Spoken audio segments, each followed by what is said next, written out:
सहनावतु सहनौ भुनक्तु सह वीर्यं करवावहै तेजस्विनावधीतमस्तु मा विद्विषावहै। ओम शांति शांति शांति। वेदांत दर्शन की 41वीं कक्षा, वेदांत दर्शन के द्वितीय पाठ का दूसरा सूत्र पिछली कक्षा में हमने थोड़ा देखा था, प्रारंभ किया था। वेदांत दर्शन में ब्रह्म की चर्चा है और वही मुख्य है। और ब्रह्म को जब निमित्त कारण स्वीकार किया गया तो उपादान कारण भी सृष्टि का कोई होना चाहिए, तो प्रकृति, मूल प्रकृति, इसलिए उसकी भी चर्चा आती है।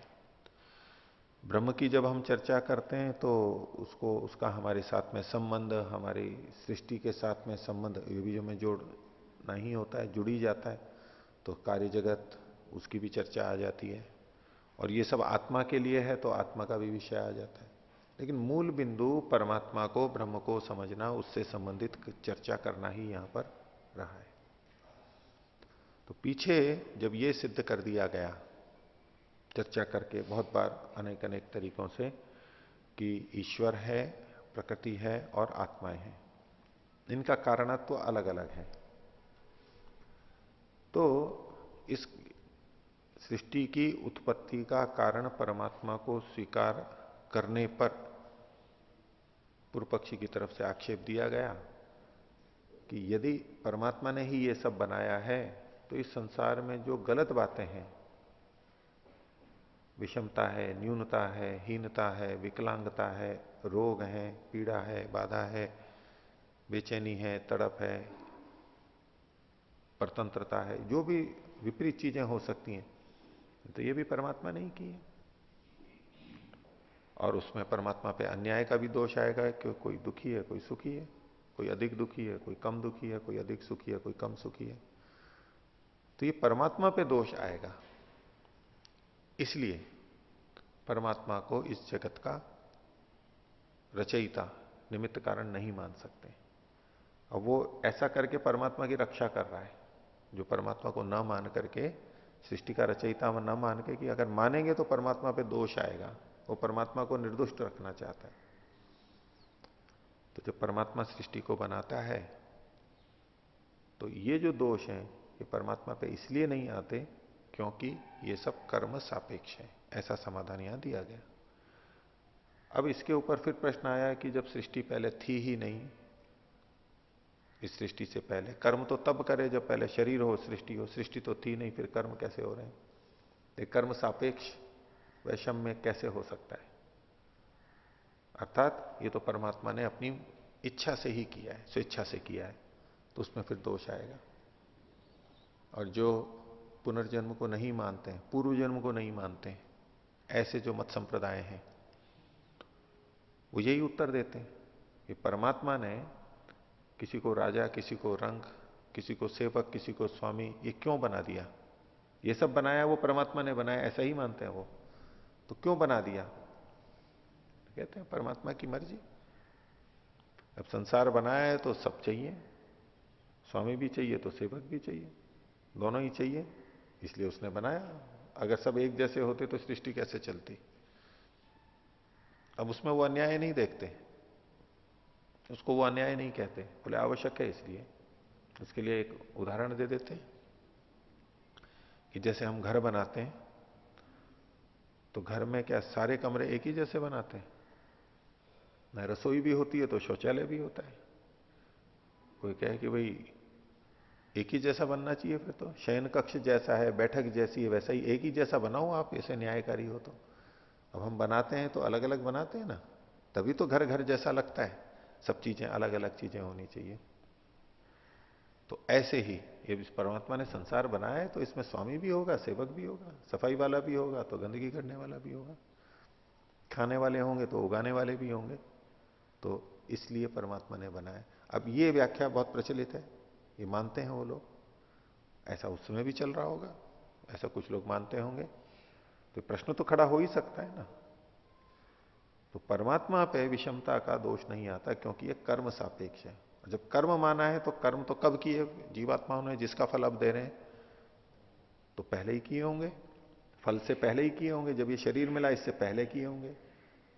तो पहले कब कर लिया है? जब पहले ये सृष्टि थी ही नहीं, ये सृष्टि उत्पन्न हुई है, ये मान के चलते हैं, तो पहले कहां से कर लिए?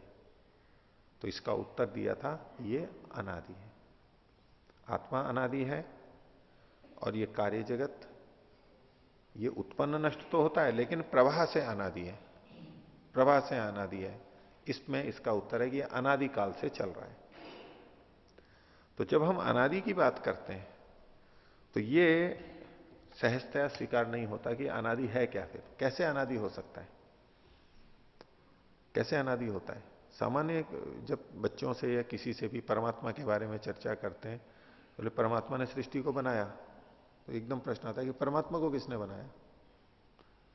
कोई चीज है तो कोई ना कोई बनाने वाला होना चाहिए। हम ये जब प्रस्तुत करते हैं तो कहते फिर परमात्मा भी है तो उसको भी बनाने वाला होना चाहिए। तो अनादित्व कि ये हमेशा से था, ये हमें स्वीकार नहीं होता है। हम कहते हैं इससे पहले था, उससे पहले ये सृष्टि थी, उससे पहले ये सृष्टि। बोले कभी ना कभी, कभी ना कभी, कभी ना कभी तो प्रारंभ हुआ होगा, आप कितना भी पुराना ले जाओ तो। हमारी मानसिकता ये बनती है। तो हमारे पास केवल दो विकल्प हैं, या तो इसको अनादि माने या सादि माने सृष्टि को। आत्मा परमात्मा को चलो नित्य मान लें, नित्य मान लिया, उसको अनित्य मानेंगे तो योगा फिर उसको किसने बनाया और वो किससे बने? कोई उपादान कारण चाहिए, कोई निमित्त कारण चाहिए, फिर उसको किसने बनाया? तो उस तरह तो वहां भी अनवस्था दोष आता है। और कहीं ना कहीं कितना भी इससे पहले उससे पहले उससे पहले कर जाओ, कितनी भी परंपरा कर लो, उसमें कहीं ना कहीं तो प्रारंभ मानना ही पड़ेगा। और ये आधुनिक विज्ञान और दर्शन दोनों इस बात से सहमत हैं कि कुछ चीज है जो न उत्पन्न हुई है न नष्ट होगी, वो अनादि है। तो अनादि परमात्मा, अनादि प्रकृति और अनादि जीव, इस दृष्टि से तो हो गया। अभी जो कार्य जगत है, जो कि हमारे कर्मों के फल के रूप में माना जाता है, और कर्म किए तो उससे पहली सृष्टि में तो करते जाते हैं। पिछली सृष्टि के फल कैसे भोगे? उससे पहले के कर्मों के, उससे पहले के कर्मों के, उसके पहले के कर्मों के फल भोग रहे हैं। तो भाई कभी तो कर्म प्रारंभ हुए होंगे, ये एक प्रश्न अनुत्तरित रह जाता है। मन स्वीकार नहीं करता है कि अनादि हो सकते हैं, कभी ना कभी तो प्रारंभ हुए होंगे। तो या तो हम इस सृष्टि को अनादि माने, प्रवाह से अनादि, और अथवा इसको हम सादी माने, प्रवाह तो चल रहा है लेकिन सादी है, कभी ना कभी प्रारंभ हुई थी।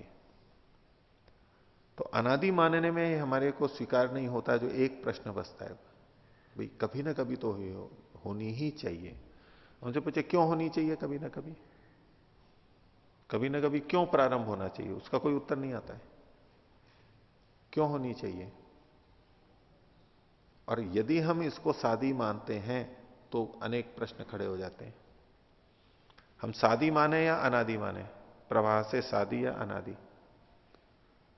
जिस पक्ष में प्रश्नों का समाधान अधिक संगत है वो पक्ष हम मान लेते हैं। अनादि नहीं मानेंगे तो क्या मानेंगे? सादी मानेंगे। तो शादी कब? तो इसका कोई उत्तर नहीं दे सकता। कब प्रारंभ हुआ? कोई नहीं दे सकता। पर वो इतना कह के मान लेंगे कि भाई कभी ना कभी तो प्रारंभ हुआ है। चलो कभी ना कभी प्रारंभ हुआ। तो प्रश्न आएगा कि तभी क्यों प्रारंभ हुआ? तभी क्यों प्रारंभ हुआ? वो सब काल में क्या विशेषता थी कि संसार की रचना परमात्मा ने प्रारंभ की? प्रकृति नित्य थी, आत्मा नित्य थे, ईश्वर नित्य था, मान लिया। लेकिन ये जो प्रारंभ किया, जीवात्माओं के लिए कार्य जगत बनाया, ये उसी समय क्यों बनाया परमात्मा ने? इसका कोई उत्तर है? उसी समय क्यों? जब भी किया का क्यों? उससे पहले परमात्मा को नहीं सूझी कि ये बना दो? और यदि अभी किया है तो कब तक चलेगा ये? कभी किया मान लो प्रारंभ, और कब तक चलेगा अंत की दृष्टि से देखें तो? अंत होगा या नहीं? तो उस पक्ष में वो कहेंगे हां कभी ना कभी तो अंत होगा। जब कभी ना कभी आदि मान रहे हो तो कभी ना कभी अंत भी मानना होगा। और जब अनादित्व स्वीकार नहीं हो रहा है तो अनंतत्व भी स्वीकार नहीं हो सकता उस व्यक्ति को। प्रारंभ है तो फिर अंत भी मानना होगा। तो चलो अंत करेगा तो कब करेगा वो, इसका किसी के पास उत्तर नहीं है। चलो नहीं है उत्तर, लेकिन अंत क्यों करेगा वो, तभी क्यों करेगा? जैसे प्रारंभ के लिए प्रश्न था कि तभी प्रारंभ क्यों किया परमात्मा ने, पहले क्यों नहीं कर दिया, और अभी क्यों किया, उसके बाद में क्यों नहीं किया? उस काल में क्या विशेषता थी कि अब उन्होंने प्रारंभ किया? और अंत जब होगा तो तभी अंत क्यों हो जाएगा उसके बाद में? और इस चीज को परमात्मा को हटा करके भी देख सकते हैं। कोई कहे हम तो परमात्मा को मानते ही नहीं है, परमात्मा ने बनाया, हम तो सृष्टि के लिए केवल बात कर रहे हैं कि ये अनादि है या अनंत है। उस दृष्टि से भी कि चलो सृष्टि अपने आप बनी अभ्युपगम से, तो तभी क्यों बन गई, पहले क्यों नहीं बनी थी? इसका क्या उत्तर है? कुछ नहीं। और कब तक चलेगी? बोले कुछ चलेगी फिर नष्ट हो जाएगी, फिर उसके बाद क्या होगा? क्या वो फिर से बनेगी? परमात्मा को हटा के देखें तो भी इस सृष्टि को प्रवाह से अनादि माने या ना माने, दोनों पक्ष रहेंगे। तो प्रवाह से अनादि मानते हैं कि नहीं, ऐसी बनती है चलती रहती है, आगे भी ऐसी बिगड़ जाएगी फिर बनती रहेगी, ये चलता रहेगा, एक ये पक्ष। और दूसरा कभी ना कभी ये प्रारंभ हुई और कभी ना कभी समाप्त हो जाएंगी। तो जिस समय प्रारंभ हुई उसके पहले का काल कितना है? जब भी कभी प्रारंभ हुई तो उससे पहले का काल कितना है? कोई काल का आदि है क्या? अनादिकाल से, तो अनादिकाल से वो नहीं चली थी, नहीं बनी थी, अभी बन गई, कभी किसी समय बन गई और चलती जाएगी और समाप्त हो जाएगी, और फिर समाप्त हो जाएगी मतलब हमेशा के लिए समाप्त हो जाएगी। फिर आगे कब तक नहीं रहेगी वो? अनंत काल तक नहीं रहेगी। यही मानना पड़ेगा। तो क्या होगा तब? और क्यों इतनी निश्चित काल में ही, भले ही वो काल कितना भी लंबा हो, इसी समय क्यों ये बनी और बिगड़ी? और जब इस बार बनी और बिगड़ी तो पहले क्यों नहीं बन और बिगड़ सकती है? लेकिन नहीं, बस वैसे ही हो गई। तो वैसे ही बन गई, तो जब पहली बार जिसको आप बनना कह रहे हो तो उससे पहले भी तो बन सकती है कभी। वो जिस काल को आप कह रहे हैं कि कभी नहीं बनी थी उस समय, तो उस समय भी तो बन सकती थी वो, उस समय क्यों नहीं बनी? और अभी नष्ट हो जाएगी, उसके बाद के काल तक आगे नहीं बनेगी, क्यों नहीं बनेगी उसके आगे वो? इन प्रश्नों का कोई उत्तर नहीं है, कोई नहीं दे सकता। देगा इक्का दुक्का छोटा मोटा, फिर वहीं पर ही प्रश्न आ जाएगा। तो हमारे पास इन दो के अतिरिक्त और कोई विकल्प नहीं है।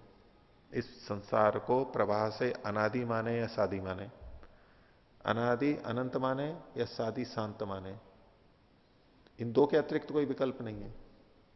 अगर हम सोच रहे हैं तो इस पे, कोई क्या सोचना ही नहीं है तो छोड़ो भाई, जब तक जीवन है तब तक संसार है, जीवन खत्म तो संसार समाप्त, क्या लेना देना पहले था या नहीं था, या आगे था या नहीं था, इतना ही सोचना है तब तो कोई समस्या ही नहीं है। जब तक जीवन तब तक संसार। जन्म से पहले कोई संसार नहीं था, हमारे जन्म से पहले, और हमारे मृत्यु के बाद भी कोई संसार नहीं है, फिर तो चर्चा का मतलब ही नहीं है कुछ। लेकिन ये वैसे ही गलत सिद्ध होता है कि हम नहीं थे तब भी तो हमारे माता पिता और दूसरे लोग थे, पूर्वज पूर्वी पीढ़ियां थी, उनको हम नकार नहीं सकते। हमारे से पहले उत्पन्न मिलते हैं, हमारे से पहले वो युवा और वृद्ध दिखाई देते हैं हमारे जन्म से पहले, इसलिए ये तो कल्पना है, तो मानना तो पड़ेगा। तो अनादि में, अनादि मानने में ये समस्याएं नहीं आती हैं हमारे को। ये जो प्रश्न सादी मानने में आएंगे, अनादि नहीं मानेंगे तो सादी मानना होगा, तो ये प्रश्न खड़े होंगे बहुत बड़े बड़े प्रश्न, और इनका कोई समाधान नहीं है, अधिक असंगतियां रहेंगी। इसलिए अनादि मानने में ही अधिक सामंजस्य है, अधिक संगति है। केवल इतना है कि हमारे को समझ में नहीं आता है, और हमारे समझ में नहीं आने का कारण यह है कि हम संसार में जितनी चीजें देखते हैं वो उत्पन्न होती है नष्ट होती है, उत्पन्न होती है नष्ट होती है। तो ऐसा ही हमारा दिमाग बना हुआ है, इसलिए हम यहां भी वही घटाना चाहते हैं। और अगर केवल हम अपने इसमें ही देख रहे हैं तो भाई दिन रात भी है तो कब से चल रहे हैं, कब तक चलेंगे? पेड़ पौधे उग रहे हैं, पहले भी उगते थे, नष्ट होते हैं, फिर आगे कब तक उगते रहेंगे? तो हम कोई सीमा नहीं बता सकते उसकी। तो सृष्टि को सबसे उपयुक्त उत्तर यही हो सकता है कि यह अनादि है। अनादि है। क्यों अनादि है? स्वभाव है इसका। परमात्मा है, बनाता है, नष्ट करता है, फिर बनाता है, फिर नष्ट करता है। जीव हैं, कर्म करते हैं, उनका फल भोगते हैं। जीवों को मुक्ति का फल देने के लिए, मुक्ति का भोग देने के लिए, आनंद देने के लिए परमात्मा सृष्टि की रचना करता है। वो कर्म करते हैं, फिर समाप्त हो जाते हैं, फिर मुक्ति में चले जाते हैं, मुक्ति से आके फिर कर्म प्रारंभ कर देते हैं, फिर मुक्ति के लिए कर्म प्रारंभ करते हैं, फिर मुक्ति प्राप्त कर लेते हैं। बस ये चलता रहता है। तो अनादि के लिए तो इतना ही है। किसी को कुछ पूछना है अनादि में? हाँ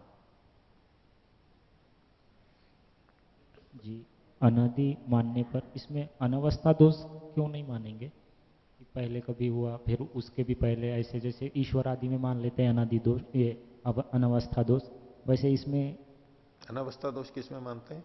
जैसे ईश्वर को बनाने वाला कोई होगा फिर उसको बनाने वाला कोई होगा, इस प्रकार से जैसे अनादि मानने को मानते हैं तो ना वहां यहां पर। तो बनाने वाला है ना परमात्मा। अगर मूलभूत कोई भी नित्य तत्व न माना जाए, ये अनवस्था दोष नित्य चीजों के लिए बनेगा। जो नित्य वस्तुएं हैं उनमें अनवस्था दोष आएगा, क्योंकि वहां हम किसी को भी नित्य मान ही नहीं रहे हैं। वो तो असंभव परिकल्पना है। लेकिन यहां पर तो जब हम तीन चीजों को नित्य मान चुके हैं, ईश्वर जी प्रकृति को, अब ये जो कार्य जगत है इसके फिर बना कब बना, इसमें अनवस्था दोष कुछ नहीं आएगा। वहां तो है कि फिर उसको किसने बनाया, उसको किसने बनाया। यहां क्या होगा, इस सृष्टि को किसने बनाया? ईश्वर परमात्मा ने बनाया। इससे पिछली को किसने बनाया? परमात्मा ने बनाया। उससे पीछे को आप किसी को भी चलते जाइए, परमात्मा ने बनाया। किससे बनाया? मूल प्रकृति से बनाया, इसको भी और पीछे वाली भी सबको। कोई अनवस्था नहीं है। ये जो अनित्य चीजें हैं उनमें ये दोष नहीं आता है, इसलिए उसको प्रवाह से अनादि कहा गया है। नित्य वैसे नित्य नहीं कहा गया है। वैसे नित्य मानेंगे तो है। इससे पहले कौन सी, इससे पहले कौन सी, इसमें कोई अनवस्था नहीं है। प्रवाह से चल रही है, प्रवाह से चलती रहेगी आगे। ठीक है। ठीक है। और किसी को कुछ पूछना है पिछले पाठ में से? आगे चलिए। तो वेदांत दर्शन के दूसरे अध्याय के दूसरे पाद का दूसरा सूत्र। तो यहां पर इन्होंने बात रखी थी कि प्रकृति में प्रवृत्ति शक्ति है, उसी से ये जगत को बना देती है, ऐसा माने तो कहा कि ऐसा करें तो ये ठीक नहीं है। क्यों नहीं है? क्योंकि जो प्रवृत्ति है वो चेतन में ही देखी जाती है। एक दूसरे के लिए करने की प्रवृत्ति चेतन में देखी जाती है, जड़ में नहीं देखी जाती। और प्रकृति जड़ है। तो हमने यहां पीछे ये देखा था कि पुनः कथम सा जीवानाम भोगाय नाना भोग पदार्थेशु परिणता स्यात्। जब इसकी प्रवृत्ति, ये जो प्रवृत्ति है ये चेतन का धर्म है, क्योंकि वो ज्ञानपूर्वक होता है। प्रवृत्ति ही चेतन धर्म तस्या ज्ञानपूर्वकत्वात्। तो प्रकृति ऐसी कैसे हो सकती है? जब वो ज्ञान वाली नहीं है, उसमें चेतनत्व नहीं है, तो उसकी प्रवृत्ति नहीं हो सकती। तो चेतन की ही प्रवृत्ति होती है। इसके उदाहरण के लिए अब आगे से यहां से नया पाठ प्रारंभ हो रहा है। दृश्यते ही लोके या व्यक्ति अन्यस्मयी स्वात्मानम समर्पयति। लोक में ये देखा जाता है कि जो व्यक्ति, कोई चेतन अन्य के लिए अपने को समर्पित कर देता है, तो सा व्यक्ति चेतन धर्म युक्ता भवती। वो व्यक्ति चेतन से युक्त होते हैं। जड़ वस्तु अपने को दूसरे को समर्पित नहीं करती है, वो तो पड़ी रहती है बस। दूसरा उसको लेके उपयोग कर लेता है, लेकिन वो समर्पित नहीं होती है। लेकिन चेतन परस्पर एक दूसरे के समर्पित होते हैं। उदाहरण दे रहे हैं, सा व्यक्ति चेतन धर्मयुक्ता भवती वधुर्वराय वरो वा वध्वई। वधु वर के लिए यानी स्त्री पुरुष के लिए, और वर वधु के लिए समर्पित होते हैं। शिष्यो गुरुवे, शिष्य गुरु के लिए समर्पित हो जाता है। भृत्य है स्वामी ने, सेवक स्वामी के लिए हो जाता है। भक्तो महात्मा ने, किसी का व्यक्ति का या महापुरुष का भक्त होता है वो महात्मा के प्रति हो जाता है।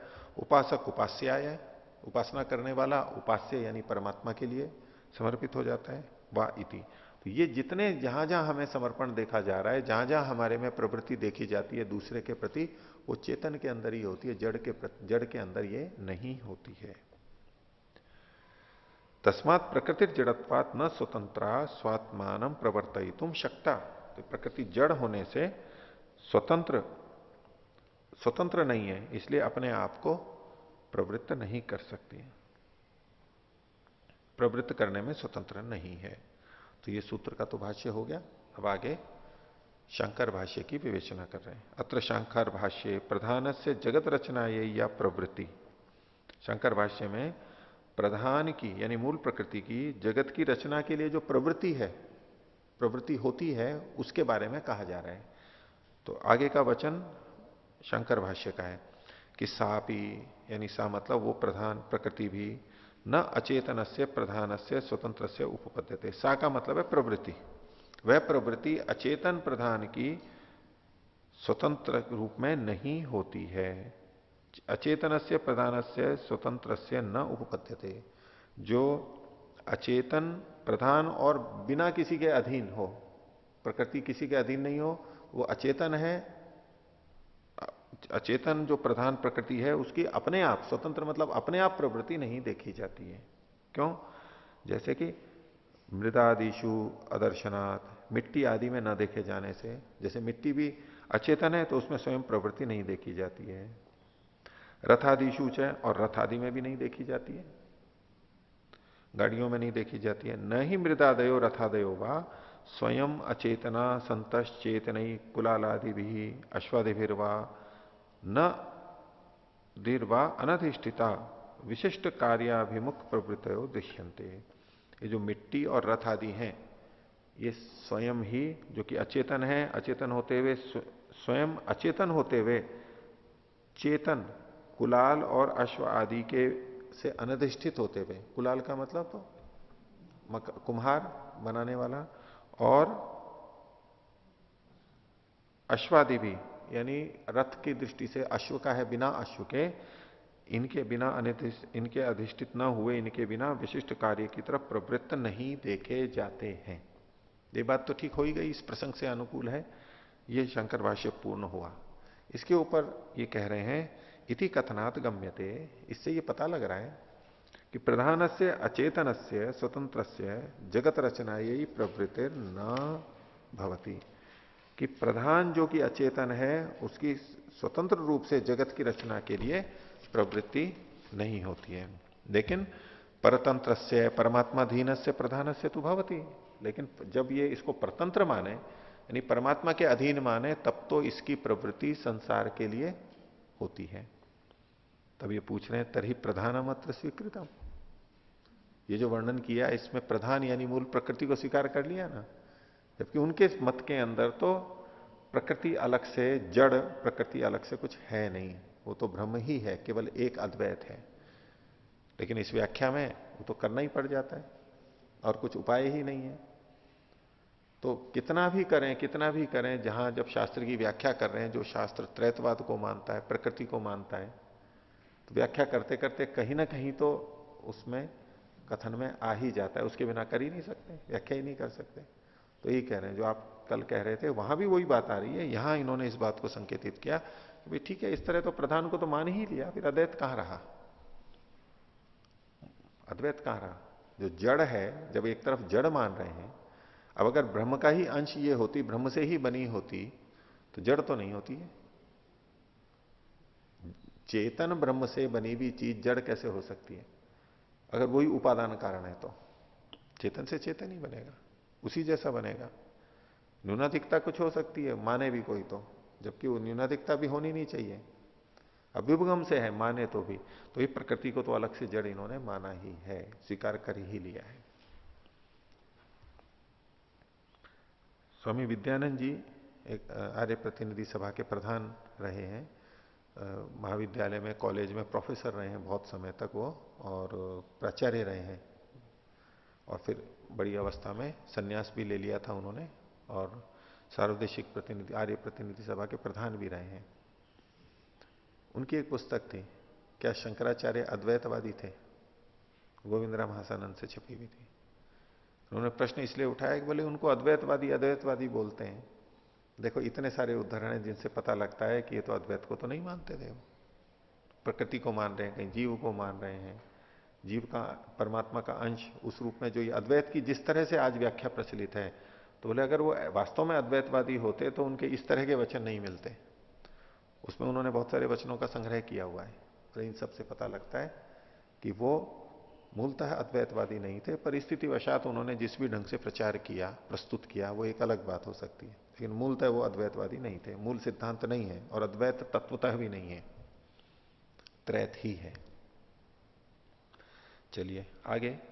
अब जब सिद्धांति ने ये कहा कि जड़ की प्रवृत्ति अपने आप नहीं होती है, तो पूर्व पक्षी उदाहरण दे रहा है कि नहीं, जड़ की भी अपने आप प्रवृत्ति हो जाती है। कैसे? तो तीसरे सूत्र की भूमिका है ननु पयो यथा वत्साय स्वयं प्रवर्तते। गाय का दूध, मां का दूध बच्चे के लिए अपने आप प्रवृत्त होता है ना। समय आता है और वो उतर जाता है। बच्चे के पीने का समय आता है, सुबह शाम वो उतर जाता है, अपने आप प्रवृत्त होता है ना। और दूध तो जड़ ही है। दूसरा उदाहरण तथा च अंबु नदी रूपेण स्वयं पर्वतात प्रवर्तते। अब पर्वत से जो नदी बहती है, पानी जो बहता है, वो अपने आप ही तो होता है, कोई दूसरा थोड़ा ना करवाता है, अपने आप ही तो बहता है।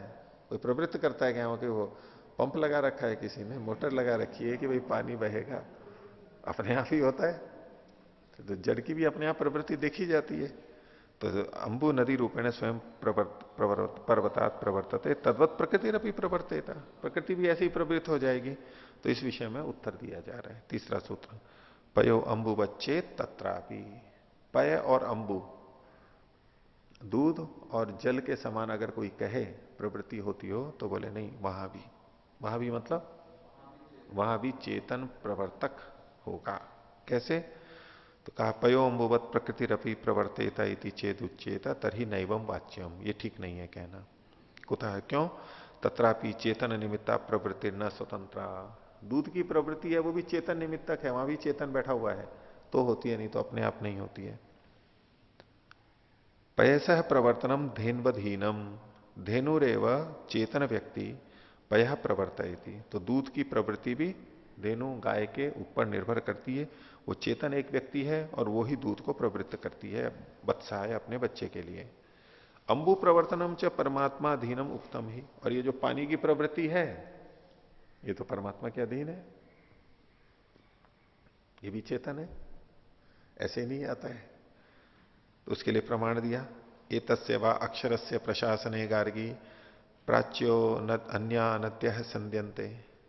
बोले गार्गी को कहा उसने, याज्ञवल्क्य ने, कि इस अक्षर परमात्मा के प्रशासन में प्राच्य अन्य नद्य, जो पूर्व दिशा की तरफ बहने वाली नदियां हैं, मतलब सब दिशाओं की एक एक करके बताया था। प्राच्य नद्या संध्यंते, बह रही हैं, रिस रही हैं, किसमें? परमात्मा के उस अक्षर के प्रशासन में। तो यहां भी चेतन आ गया, ये शब्द प्रमाण से सिद्ध किया। तो परमात्मा इन नदियों को बहा रहा है, चला रहा है, परमात्मा का प्रशासन है। ठीक है, तो अंबु का प्रचलन भी चेतन के अधीन है। इन्होंने शब्द प्रमाण से बात रखी। अब यहां हालांकि ये विचार का बिंदु है, जैसा कि अभी गोष्ठी होने वाली है, 10 दिन बाद ही हम देखेंगे इस विषय पे एक सत्र है। पिछला भी एक सत्र हुआ था स्नेह सम्मेलन में। ये सब कार्य जो हो रहे हैं, ये परमात्मा साक्षात स्वयं कर रहा है या उसकी व्यवस्था से चल रहे हैं?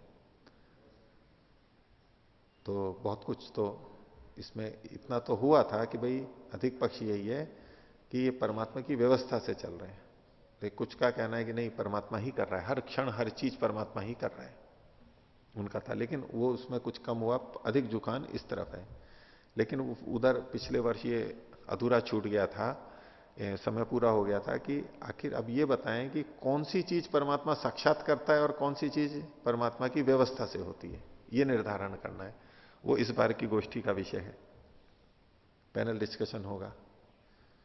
तो अब इस उदाहरण को अगर हम प्रस्तुत करें, आप लोग कर सकते हैं वहां चर्चा में इस तरह के उदाहरणों को, आप में से जो जो चल रहे हैं कोई भी। तो इससे सिद्ध हो गया ना कि नदियां और पानी भी जो बहा रहा है, परमात्मा बहा रहा है। तो परमात्मा जब नदी को बहा रहा है तो वायु को भी बहा रहा है, पत्ते को भी उड़ा रहा है, सूर्य से प्रकाश आ रहा है वो भी परमात्मा ही कर रहा है। तो सब कुछ परमात्मा ही कर रहा है। इससे सिद्ध हो जाता है परमात्मा ही साक्षात कर रहा है। ठीक है, तो शब्द प्रमाण मिल गया ना, तो सब चीज परमात्मा साक्षात कर रहा है। अब फिर ये चिंता की चर्चा की बात ही नहीं है कि कौन सी परमात्मा साक्षात कर रहा है और कौन सी उसकी व्यवस्था से हो रही है, सब साक्षात ही हो रही है। जब नदी का आ गया तो बाकी चीजें ऐसे ही आ जाएंगी। ठीक है, शब्द प्रमाण से सिद्ध हो गया या नहीं?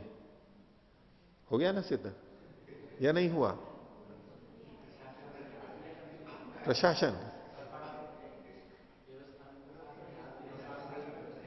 हाँ, तो यहां प्रशासन शब्द है। प्रशासन मतलब उसकी व्यवस्था में हो रहा है, वो साक्षात कर रहा है ये थोड़ा लिखा हुआ है यहां पर। इससे तो बल्कि ये सिद्ध होता है उसके प्रशासन में है, उसकी व्यवस्था, उसके प्रबंधन में ये हो रहा है।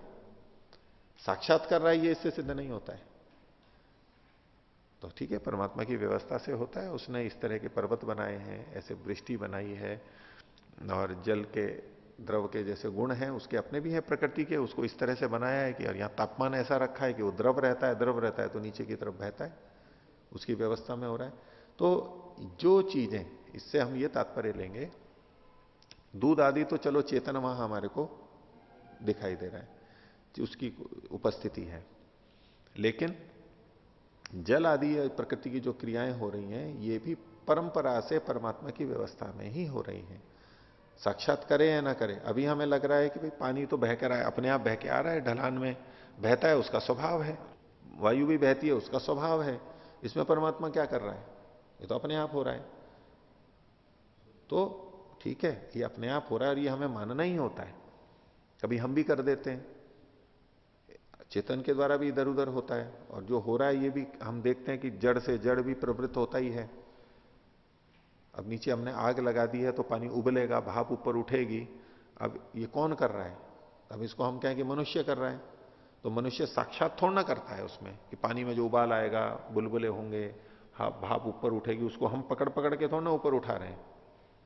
हमने तो इतना ही किया है कि नीचे आग लगा दी है, पात्र रख दिया है, उसमें जल है, इस दृष्टि से हमारा कर्तृत्व है वहां पर परंपरा से।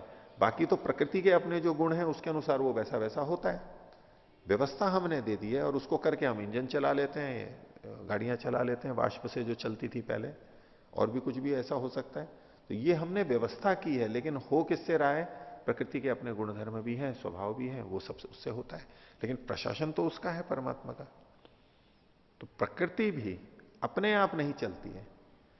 जैसे कि आज दुनिया में ये पृथ्वी इतनी बनी हुई है, जहां मनुष्य हस्तक्षेप नहीं करता है, तो वहां कोई यंत्र बनकर के खड़े नहीं हो जाते, लोहे से और चीजों से अपने आप यंत्र बन के खड़े नहीं हो जाते। मनुष्य बनाता है, व्यवस्था होती है तो चलते हैं। तो ऐसे ही यहां जो जिन चीजों में हमें दिखाई देता है कि पेड़ उग रहे हैं, अपने आप बढ़ रहे हैं, वहां भी व्यवस्था होनी चाहिए। वो परमात्मा की व्यवस्था है। हमारे शरीर बढ़ रहे हैं इत्यादि, वो परमात्मा होना चाहिए। तो पयो अंबुवत चेत तत्रापि, वहां भी कोई ना कोई चेतन होना चाहिए। आगे इसी को और सिद्ध करने के लिए कह रहे हैं चौथा सूत्र, व्यतिरेक अनवस्थितेश्च अनपेक्षत्वात्।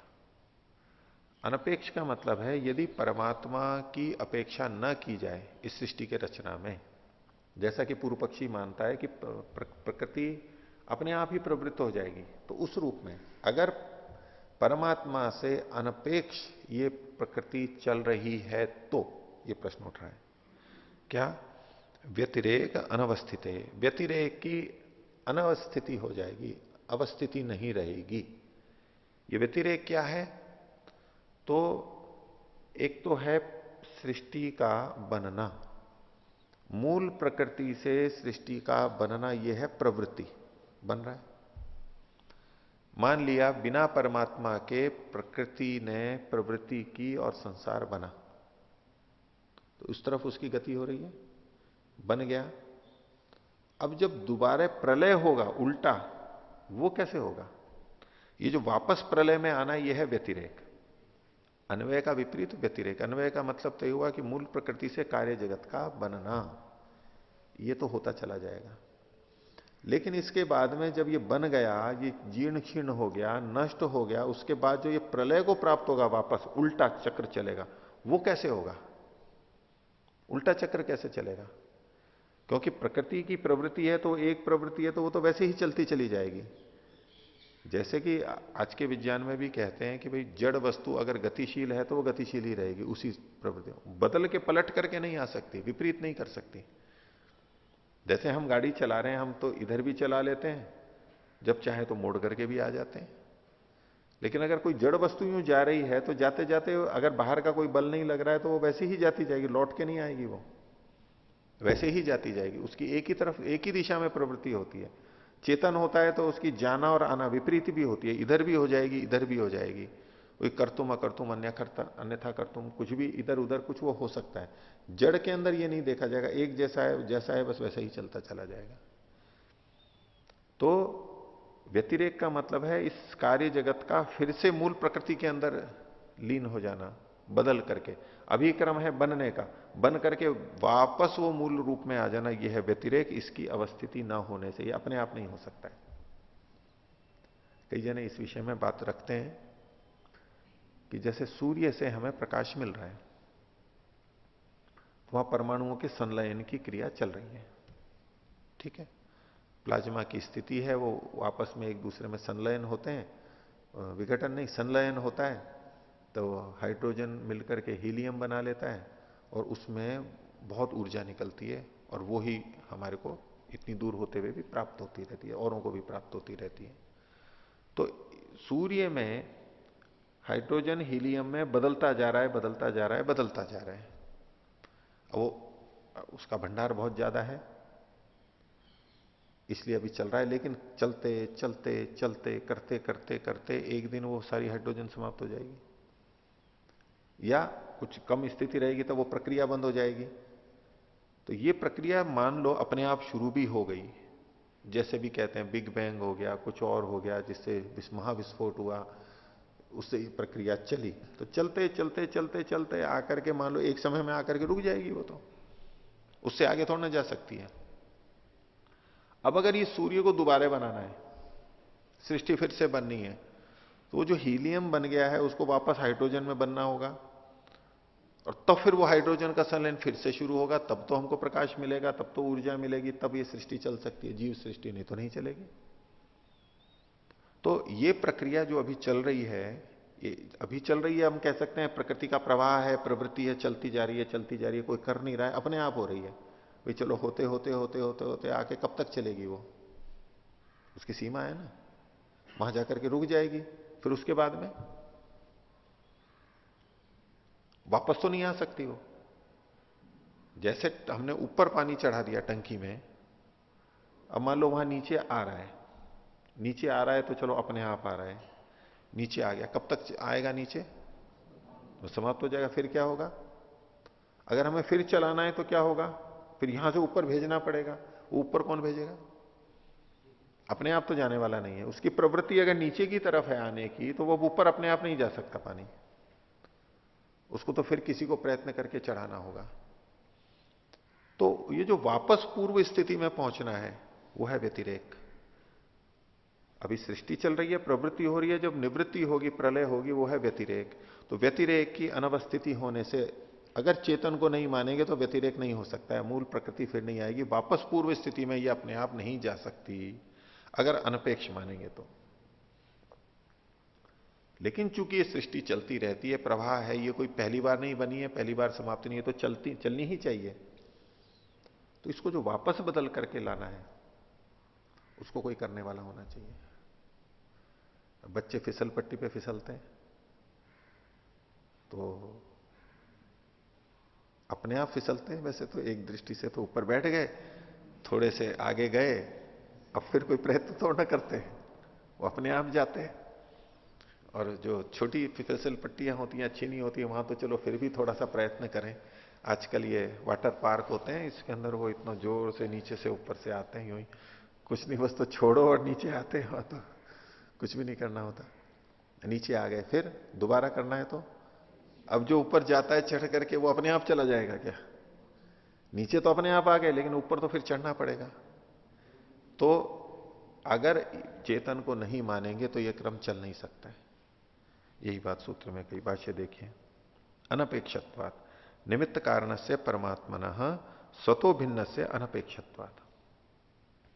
स्वतः भिन्न से का मैं अर्थ ये ले रहा हूं, प्रकृति जो है उससे भिन्न निमित्त कारण परमात्मा की अनपेक्षा होने से, अगर अनपेक्ष माना जाए तो व्यतिरेक अनवस्थित व्यतिरेक की अनवस्थिति होगी, स्थिति नहीं बनेगी। व्यतिरेक को खोल रहे हैं आगे ये, प्रवृत्तिर भिन्ना निवृत्तिर व्यतिरेक। प्रवृत्ति से भिन्न यानी प्रवृत्ति से जो विपरीत है निवृत्ति, उसको व्यतिरेक कहा है। सृष्टि की उत्पत्ति तो प्रलय वाली स्थिति, व्यतिरेक, इसी को आगे खोल दिया प्रलय। प्रकृति भाव होगा, प्रकृति के रूप में वापस आ जाना। अभी विकृति के रूप में आ रहा है, विकृति वापस जो प्रकृति के रूप में जाएगी वो है व्यतिरेक। यदि ही प्रकृति स्वभाव तो जगत रूपे प्रवर्तते, अभ्युपगम से कह रहे हैं, यदि ही का मतलब अभ्युपगम है। अगर प्रकृति स्वभाव से ही जगत रूप में प्रवृत्ति हो रही है, यानी परमात्मा से निरपेक्ष, तदा तन निवर्तनम, तो उसका निवर्तन अर्थात उसको खोल दिया, पुनः प्रकृति भाव होना संभव है, फिर से प्रकृति बनना अपने आप संभव नहीं है। क्यों? न ही जड़ से स्वभावतः प्रवृत्ति पुनर्निवर्तते। प्रकृति की जड़ की स्वभावतः अगर प्रवृत्ति है भी तो वो निवृत्ति वापस अपने आप नहीं हो सकती है, वो तो एक ही क्रम में आगे आगे आगे चलता चला जाएगा, लौट के फिर नहीं हो सकता है उसका। जैसे एक स्थूल उदाहरण दिया, यथा पर्वतात या नदी प्रवर्तते, पर्वत से जो नदी प्रवृत्त हो रही है, न पुनः सा पर्वतम प्रति निवर्तते तस्मात, वो नदी फिर से पर्वत की तरफ नहीं लौट करके जाती है, जा ही नहीं सकती, वो तो नीचे ही जाएगी, बस समाप्त वहां पर। पुनश्च प्रकृति रूपत्वस्य अनवस्थान दोषात, तो ये जो प्रकृति रूप का अनवस्थान दोष होने से, यानी वो बन ही नहीं पाएगी फिर तो प्रकृति कभी, बस कार्य रूप में बदल गई। नेदम मंतव्यम समीचीनम, ये मानना ठीक नहीं है। यद प्रकृति जगत है स्वतंत्रम कारणम, प्रकृति जगत का स्वतंत्र कारण है, ये मानना ठीक नहीं है। तो यहां तक तो सूत्र की व्याख्या हो गई। अब शंकर भाष्य की चर्चा करेंगे। इदम सूत्रम शंकर भाष्य अन्यथा व्याख्यातम, शंकर भाष्य में इसको दूसरी तरीके से बताया गया है। व्यतिरेक से अर्थ प्रकृतिर भिन्न तस्या प्रवर्तको निवर्तक पदार्थ कल्पिता। यहां व्यतिरेक जो कहा सूत्र में जो था ना व्यतिरेक, तो व्यतिरेक का अर्थ उन्होंने क्या किया, प्रकृति से भिन्न वो है, प्रकृति से भिन्न कोई तत्व है जिसको व्यतिरेक कहा है। वो कौन है? तस्या प्रवर्तको निवर्तक, उस प्रकृति का प्रवर्तक, प्रवृत्त करने वाला, और निवर्तक फिर वापस मूल रूप में लाने वाला पदार्थ कल्पिता, कोई एक पदार्थ कल्पित किया गया। ये पदार्थ मतलब ब्रह्म परमात्मा लिया जाएगा। उसके लिए इन्होंने उनका वचन उद्धृत किया है, न तो तद व्यतिरेकेण प्रधान से प्रवर्तकम निवर्तकम व किंचित बाह्यम अपेक्षम अवस्थितम अस्ति। उस व्यतिरेक के बिना, व्यतिरेक मतलब उस परमात्मा के बिना प्रधान का प्रवर्तक या निवर्तक कोई बाह्य अपेक्ष, जिसकी अपेक्षा से यह हो रहा है, ऐसा अवस्थितम अस्ति स्थित है। अर्थात परमात्मा को छोड़ करके अन्य कोई इसका प्रवर्तक या निवर्तक अन्य कोई नहीं है, केवल परमात्मा ही है। तो एतद व्याख्यानम असम्यक, व्याख्यान ठीक नहीं है। क्यों? बात तो ठीक है लेकिन व्याख्यान इस सूत्र का ठीक नहीं है, ये कहना चाह रहे हैं। प्रकृति भिन्न से परमात्मनस्तु अपेक्षत्व पूर्वतः एवं प्रतिसूत्रम प्रतिपाद्यते। प्रकृति से भिन्न परमात्मा का अपेक्षत्व तो पहले के सूत्रों में बताया ही गया है, खूब अच्छी तरह बता ही दिया गया है। तदित्थम गौरव दोष आपत्त्यते, यदि यहां फिर से वही चीज करने लगेंगे तो गौरव दोष आएगा। यहां वो नहीं कहा जा रहा है, परमात्मा के अस्तित्व को सिद्ध नहीं किया जा रहा है इस सूत्र में कि प्रकृति से भिन्न कोई परमात्मा होना चाहिए तभी ये हो सकता है, ये सिद्ध नहीं किया जा रहा है यहां पर। तद भिन्नम प्रवर्तकम निवर्तकम यद व्यतिरेक शब्दे न कल्प्यते नहीं अत्र निवर्तक प्रसंग। अब एक और बात कह रहे हैं कि प्रकृति से भिन्न जो प्रवर्तक और निवर्तक एक चीज व्यतिरेक शब्द से कल्पित की जा रही है, तो यहां पर प्रवर्तक और निवर्तक दो चीजों को इन्होंने लिया भाष्यकार ने शंकर भाष्य में। तो कहा कि न ही अत्र निवर्तक प्रसंग, निवर्तक का तो कोई प्रसंग ही नहीं चल रहा था, प्रवृत्ति का प्रसंग चल रहा था। यहां तो कैसे चल रहा था? तो वस्तु तस्तु प्रवृत्तेश्च, ये दूसरा सूत्र है। सूत्रतः प्रवृत्ति प्रसंग प्रवृत्ता, प्रवृत्ति की बात चल रही थी। और पयो अंबुबच्चे तत्रापि, यहां भी प्रवृत्ति की ही बात थी। इति सूत्रे भी प्रवृत्ति प्रसंगो विद्यते ही तत्रोक्तम शंकर भाष्य, और शंकर भाष्य में भी पय अम्बुवत को प्रवृत्ति विषय ही लिखा गया है। प्रवृत्तिश्च सूत्र तो साक्षात प्रवृत्ति का ही था, पयो अम्बुवत भी प्रवृत्ति का ही है, वैसे भी पता लगता है। और शंकराचार्य जी ने स्वयं ने भी उसको प्रवृत्ति परक ही कहा है, उसके लिए उनका वचन उद्धृत कर रहे हैं।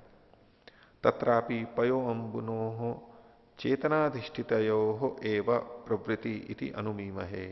तो वहां पर भी दूध और पानी में, इनमें चेतन के अधिष्ठित होने पर ही प्रवृत्ति है, ये हम अनुमान करते हैं, स्वीकार करते हैं।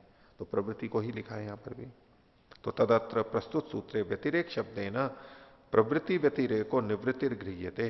तो वास्तव में यहां पर इस सूत्र में व्यतिरेक शब्द से प्रवृत्ति का जो व्यतिरेक है, प्रवृत्ति शब्द के विपरीत जो चीज है निवृत्ति, मात्र उसी का ही ग्रहण किया गया है। उन्होंने प्रवृत्ति निवृत्ति दोनों लगा करके व्यतिरेक का मतलब परमात्मा ले लिया, प्रकृति से भिन्न परमात्मा, ये अर्थ लिया। तो बोले यहां पर निवृत्ति के लिए कहा जा रहा है। प्रवृत्ति तो होती है, तो अगर स्वयं प्रकृति अपने आप करती है तो उसमें निवृत्ति नहीं हो सकती। तथा कृत्वैव अस्माभि सूत्रम व्याख्यातम, और हमारे द्वारा सूत्र की व्याख्या इसी प्रकार की गई है। व्यतिरेक मतलब निवृत्ति, तो निवृत्ति की स्थिति नहीं हो सकती यदि परमात्मा को अनपेक्ष माने तो। और इसकी अपनी पुष्टि के लिए और बात कह रहे हैं, 5वां सूत्र, अन्यत्र अभावाच न तृणादिवत। कोई कहने लगे कि तृण आदि के समान, ये जो दूध की उत्पत्ति कही, बोले दूध की उत्पत्ति अपने आप ही होती है। जो दूध उत्पन्न करती है वो गाय करती है क्या? गाय करती है क्या? गाय को क्या पता? पहले कहा था चेतन है, गाय से होता, गाय को क्या पता? दूध बनता है, उतर जाता है, स्थितियां कुछ ऐसी रहती हैं कि वो सब हो जाता है। तो कहे कि नहीं, ये दूध गाय नहीं बनाती है, दूध तो तिनके बनाते हैं। तृण होते हैं, गाय जो घास आदि खाती है उससे ही तो बनते हैं, जो खाती है उसी से तो बनेगा दूध, और कहां से बनेगा?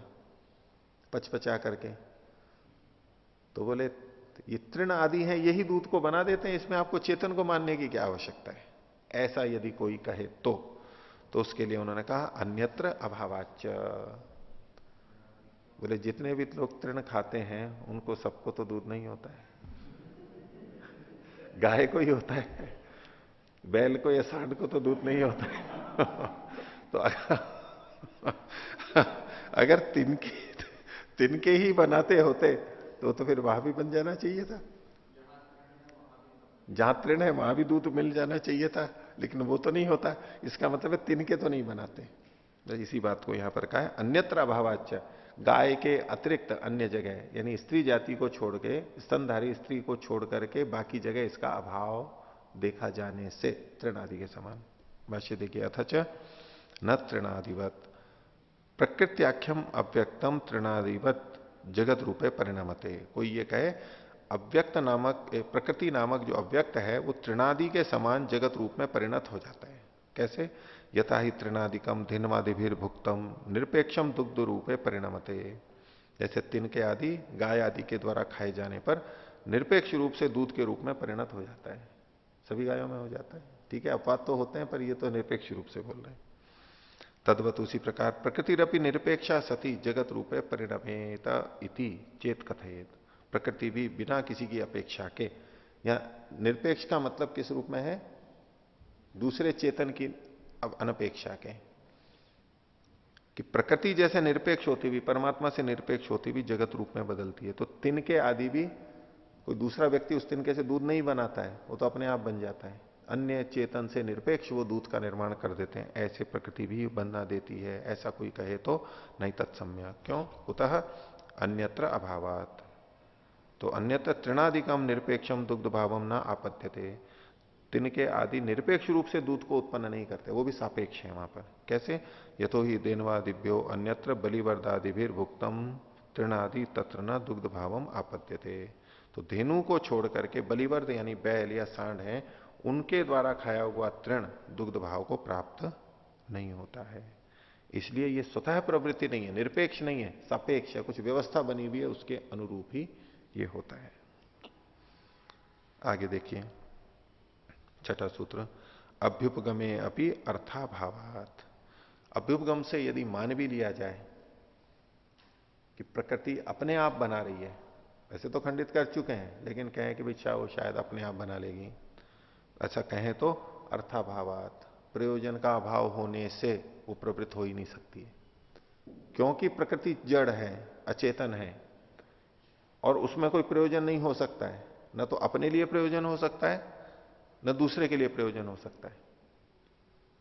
तो ऐसे में उसकी प्रवृत्ति हो ही नहीं सकती। मान भी लिया जाए प्रवृत्ति है, तो चूंकि प्रयोजन नहीं होता इसलिए उसकी प्रवृत्ति नहीं मानी जा सकती, हो ही नहीं सकती।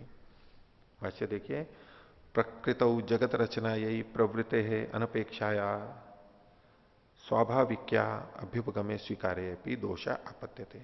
प्रकृति में जगत की रचना के लिए प्रवृत्ति के, कैसी प्रवृत्ति, अनपेक्ष प्रवृत्ति के, स्वाभाविक प्रवृत्ति के मान लेने पर भी दोष तो वहां पर आएगा। क्या, नैवम जगत रचना घटते, जगत की रचना तो फिर भी नहीं हो पाएगी। क्यों, कुतः, अर्थाभावात, अचेतनायाम तस्याम प्रकृतौ प्रयोजना भावात। अचेतन प्रकृति में प्रयोजन का अभाव होता, अर्थ को खोल दिया इन्होंने, प्रयोजन। अचेतन से स्वकीयम प्रयोजनम तू न किंचित भवती, अचेतन का अपना कोई प्रयोजन होता ही नहीं है। और पर प्रयोजनम च न जातु मर्रति, वो दूसरे के लिए काम में तो आती है, लेकिन वो दूसरे के प्रयोजन को जान नहीं सकती है।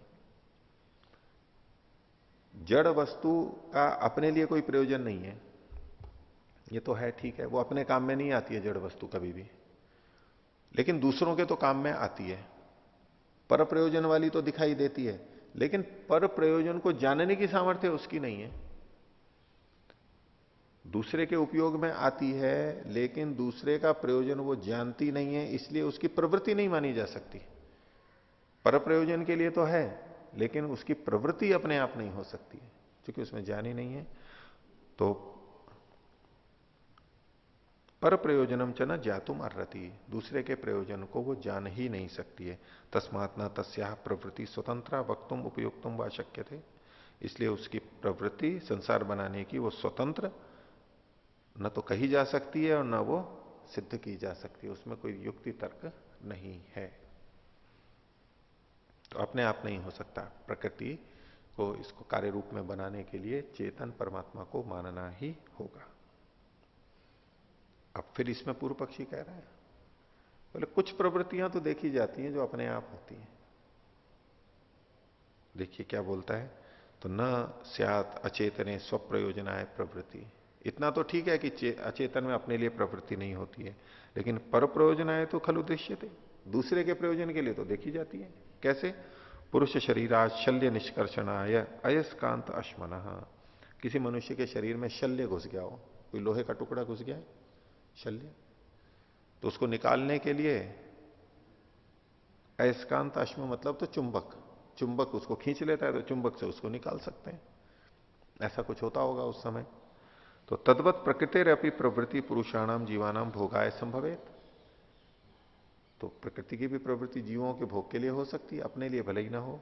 तो अत्रोच्यते, इसके लिए कह रहे हैं सातवां, पुरुषाश्मवद इति चेत तथापि, पुरुष और अश्म, पुरुष का तो कांटा है, शल्य है, और अश्म मतलब ये अयस्कांत मणि है, उसके समान माने तो भी ठीक नहीं है।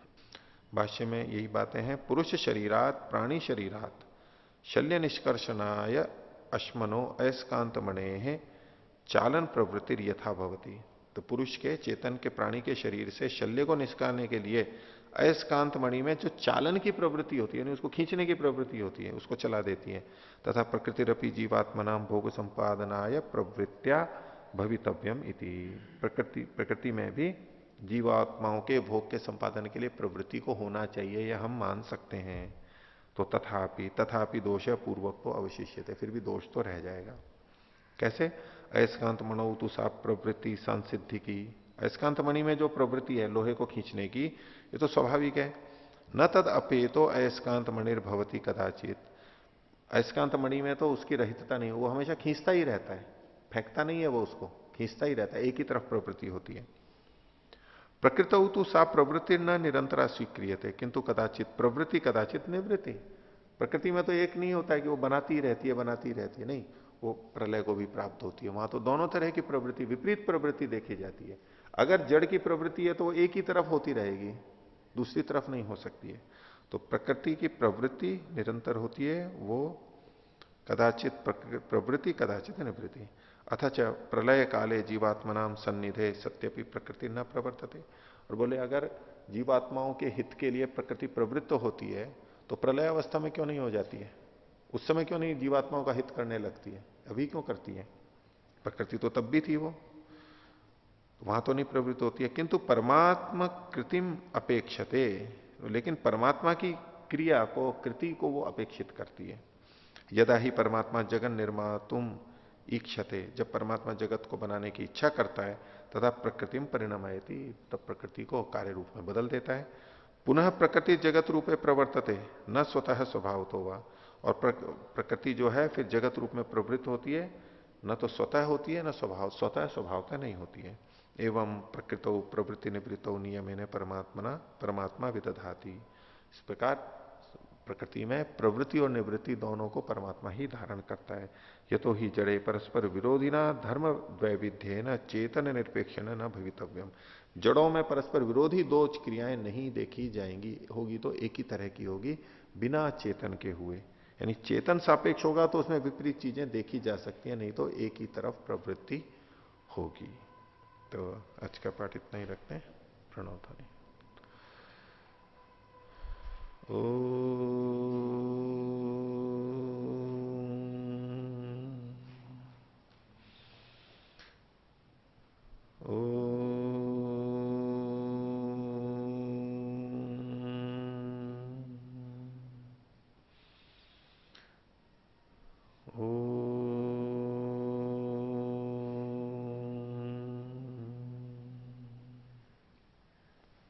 सभी को साधारण।